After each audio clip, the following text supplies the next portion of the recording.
séphirotes sont nombreuses, comment est-il possible qu'elles soient une seule chose? C'est pourquoi le verset répète après que les 10 séphirotes sont mentionnées, afin d'indiquer qu'elles s'unissent dans son essence. Béni soit-il. Et la multiplicité se trouve pour les kabbalistes dans la jonction des aspects éphémères, et ceci est un grand argument. Et il est impossible de t'instruire sans que je ne t'explique l'intention du Zohar, car ce sont les attributs qui sont d'abord mentionnés de façon individuelle, et ensuite ils sont contenus dans un seul nom. Et voici que le nom de Dieu se réfère aux 3 premières, rendez gloire à notre Dieu, et Z est appelé Ez, le rocher. Ses œuvres sont parfaites se réfère à la crainte d'Isaac qui est puissante et forte, car toutes ses voies sont justes. La justice se réfère à Tiferet et Sotara. Et après avoir mentionné l'expansion, il reprend et termine par une unité totale avec le mot U, c'est-à-dire que toutes ces séphirotes qui sont 10 pour les kabbalistes sont précisément lui, c'est-à-dire que l'essence de la divinité est extrêmement simple. Et un autre argument se trouve dans le verset du Sofer Yetzira qui traite des profondeurs et que nous avons expliqué plus haut dans la section quant à savoir s'il est Soft et Keter. Et il est dit qu'après avoir mentionné toutes les séphirotes, il est mentionné que le nom U est unifié en elles. Et ainsi, elles sont précisément l'essence de la divinité. Et un autre argument est présenté dans un autre verset, 10 séphirotes du néant. Leur fin est attachée à leur début et leur début à leur fin. Car le Seigneur est unique et n'a pas de second. Et devant un, que comptes-tu? C'est-à-dire que les séphirotes sont 10 en ce qui concerne les aspects éphémères, partout la fin est attachée au début, car la tête et la fin et la fia et la tête à cause de leur unité dans l'essence du Créateur. Et l'Éternel, béni soit-il, est unique en elle. Et il n'y a pas là de dualité, à Dieu ne plaise, de telle façon qu'il ne faut lui attribuer aucun nombre ou multiplicité. À Dieu ne plaise. Et c'est ce qu'il est dit, devant un, que comptes-tu? Car on ne peut rien dire si ce n'est qu'il est un, et il est un dans une unité totale. Et un autre argument se trouve dans le Midrash Rabbah à propos du verset ils me diront, quel est son nom? Rabbi Abba bar Mama l'a dit, le Saint, béni soit-il, dit à Moïse, c'est mon nom que tu demandes à connaître, c'est en fonction de mes actes que je suis désigné, parfois je suis appelé El Shaddai, Tsebaoth, Elohim, Adonai et Sotora. Lorsque je juge les créatures je suis appelé Elohim et voici que ce Midrash mentionne précisément ce que nous avons dit, c'est-à-dire que l'Étomel, béni soit-il, est un. Et si on le considère en fonction de son œuvre sur les créatures, il est désigné par ses noms éphémères. Il en existe encore une preuve dans le Zohar à propos du verset je suis descendu dans le jardin de noyer, et il en est ainsi de tout le monde, en haut et en bas, depuis le sommet du secret du point suprême jusqu'à la fin de tous les degrés. Ils sont tous entrelacés de telle façon que l'un est une écorce pour l'autre. Le point primordial est la lumière intérieure qui ne possède aucune mesure permettant d'appréhender sa transparence, sa finesse et sa pureté, jusqu'à son expansion. Et l'expansion de ce point devient un temple qui revêt ce point. Sa lumière est inappréhendable à cause de l'immensité de sa pureté. Et le temple qui revêt ce point caché est une lumière qui n'a pas de mesure. Cependant, elle n'est pas aussi subtile et pure que celle du point primordial secret et caché. Ce temple propage une expansion de la lumière primordiale, et cette expansion est un vêtement pour ce temple subtil et pur qui est plus intérieur. À partir de là, l'un se propagea dans l'autre et se revêtit de l'autre jusqu'à ce que tous se fussent revêtus d'un autre, l'un étant la moelle et l'autre une écorce. Et bien que l'un soit un vêtement, il devient aussi la moelle pour un autre degré. Et il en est de même pour ce qui se trouve en bas, jusqu'à l'homme qui en ce monde a une moelle et une écorce, le corps et l'esprit. Et tout cela est la perfection du monde. Et voici que lorsque tu observeras bien cette parole, tu comprendras les paroles des kabbalistes qui appelèrent l'Éternel, béni soit-il, Neshama des Neshamot Kari, béni soit-il, est une Neshama pour ses attributs appelés Neshamot, car le supérieur est une Neshama pour celui qui lui est inférieur, et ainsi de suite pour chacun d'entre eux vis-à-vis de son voisin. Et ils s'unissent dans une unité totale et véritable. Et l'analogie avec la Neshama provient du fait que tout comme la Neshama de l'homme est une et que l'on ne peut en atteindre la vérité qu'à travers ses actes visibles réalisés grâce aux membres du corps, il en est de même pour distinguer les 1000 myriades de l'infini. On ne peut l'appréhender qu'au travers de ses œuvres accomplies par l'intermédiaire de ses attributs. Et tout comme il n'y ne peut y avoir d'action des membres sans Neshama, car elle est leur vitalité et leur cause. De même il ne peut y avoir d'action des attributs sans volonté de leur maître, béni soit-il, car il y est la cause de leur subsistance. Et tout comme le Nefesh est un et que ses forces y sont attachées et en sont l'essence, avec des noms transitoires selon l'alternance de ses œuvres, raison pour laquelle il est parfois appelé vital, parfois naturel et parfois spirituel en fonction des forces qui descendent de ses essences qui se propagent. Il en est de même des séphirotes qui s'unissent à l'essence du Créateur, béni soit-il. Mais la multiplicité et l'alternance concernent les œuvres qui descendent de l'unicité du Créateur, et non le fait qu'il y aurait en lui une alternance,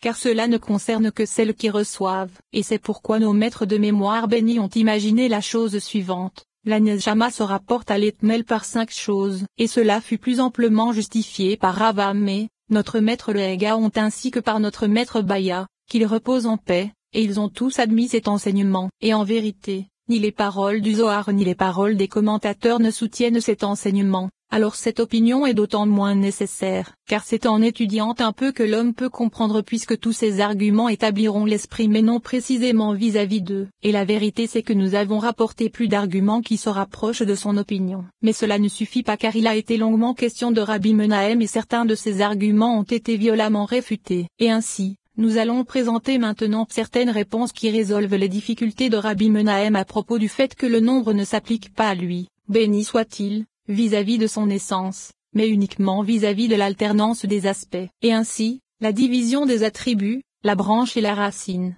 le jugement et la miséricorde, la droite et la gauche, tout cela sont des choses qui sont dites de lui, béni soit-il, et de son essence mais il n'existe aucune déficience en lui-même car cela ne se rapporte pas à lui, béni soit-il, vis-à-vis de son essence absolue, mais uniquement vis-à-vis de ce qui est perçu des aspects éphémères, comprend cela. Et son opinion n'est pas nécessaire. Car comment pourrions-nous dire qu'il est admis dans tous les ouvrages de Kabbale, y compris dans celui-ci, que les séphirotes sont des émanations et ne furent pas créées alors qu'il est connu que toute chose qui appelée émanation est la force de l'émanateur lorsqu'elle émane, et que l'émanation ne se sépare pas de l'émanateur, et ainsi, tout ce qu'il est dit des séphirotes serait précisément dit du Créateur, béni soit-il. Et comment serait-il possible de faire la différence si ce qu'il est dit des séphirotes ne l'est pas du Créateur, et ne serait-ce pas son essence? Béni soit-elle, et ceci ayant été approché, le doute grandit et la réponse mentionnée ci-dessus est apportée. Et il n'y a aucune réponse à ce doute. Alors comment répondra-t-on à ce qu'il est dit des 10 séphirotes, c'est-à-dire qu'elles se trouvent dans une unité prodigieuse,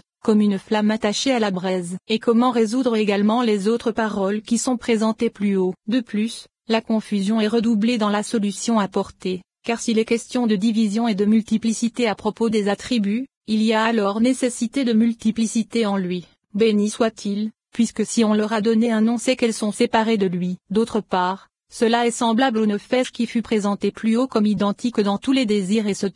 Ceci est le contraire de son intention, car puisque les séphirotes ne sont pas l'essence de la divinité, comment se propagerait-elle à partir de lui et comment leur principe serait un, et son opinion n'est-elle pas qu'elles sont séparées de lui? Les paroles qui sont présentées indiquent que le contraire de son intention et de notre opinion. La première parole c'est moi, l'Éternel, je ne change pas. Ainsi, comment ses attributs changeraient-ils, puisque ses attributs et lui-même, béni soit-il, ne font qu'un? Comment peux-tu dire qu'il change? Sache que le docteur de la Mishnah n'a fait que dire l'attribut de miséricorde en attribut de jugement, car sinon quelle est la difficulté si ce n'est qu'assurément, puisque les attributs sont son essence, il n'est pas approprié de dire même des attributs qu'il change. Et à toutes ces paroles, la solution en est que toutes les choses qui sont dites jugement ou miséricorde, droite ou gauche, nord ou sud, toutes ces choses se rapportent à son aspect et non à son essence. Mais en ce qui concerne le mystère de sa face, il accomplit le jugement à partir de son essence, et alors il est dit qu'il est jugement. Et lorsqu'il prodigue, l'intention se trouve blanchie en direction de la miséricorde. Et alors il est dit qu'il est miséricorde. C'est l'opinion de Rabbi David. Ainsi, il a voulu renverser les arguments et les paroles énoncées, mais puisque cela n'est pas notre opinion à ce sujet, pas même un peu, nous allons y couper court. Et en vérité, la majorité de ce qu'il a compris de Rabbi Menahem n'a pas place ici, car ce que le Rabbi Menahem dit c'est quelles sont l'émanation et la force de l'émanateur etc.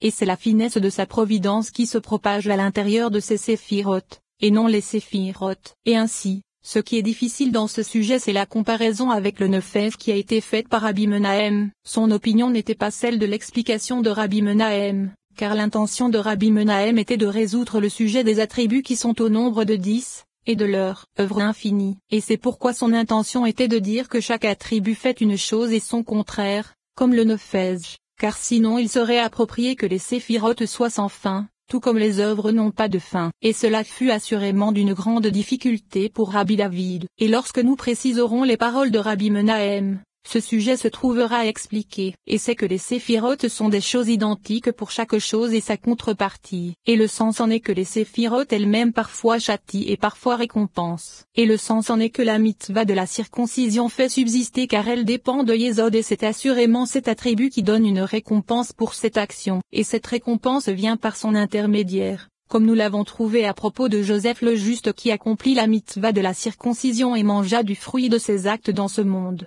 Il obtint la royauté et fit subsister tout le monde, tout comme Yésod est la nourriture qui nourrit et fait subsister le monde. Et ainsi, si un homme pêche par cette mitzvah et profane son alliance, alors c'est assurément par l'intermédiaire de Yésod que viendra son châtiment. Et sur ce sujet, nos maîtres de mémoire bénis ont dit, c'est avec l'attribut avec lequel l'homme mesure qu'on le jugera. Le sens en est que c'est en fonction du dommage qu'il provoque que son châtiment viendra par l'intermédiaire de cet attribut. Et nous n'allons pas nous épuiser à expliquer ce sujet car cela sera présenté, avec l'aide de Dieu, dans la section sur l'essence et la gouvernance. Et ainsi, ce qu'il comprit de Rabbi Menahem c'est que si elles sont des réceptacles, comment le désigner par leur intermédiaire? Il n'y a pas de difficulté car quelle est la difficulté dans si elles sont des aspects? Comment l'appeler et ce Torah? Que peut-on dire? Quels sont l'aspect des réceptacles? Comme au sujet du soleil qui fait fondre et dessèche et ce Torah, et il se trouve dans l'aspect de ceux qui le reçoivent, et il en est de même pour la divinité, comme cela est expliqué dans ces paroles, et de même pour les paroles de Rabbi Menahem,